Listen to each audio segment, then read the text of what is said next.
প্রত্যেকটা কিন্তু জীব শিক্ষার জন্য, আমাদের মতো জীবকে শিক্ষা দেবে বলে।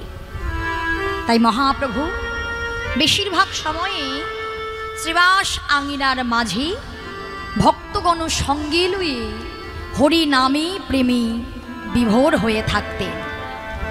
তাই আজকে মহাপ্রভু যখন কপাট দিয়ে শ্রীবাস আঙিনার মাঝে ভক্তগণ সঙ্গে লুই হরিনাম গাইছে, কেমন ভাবি?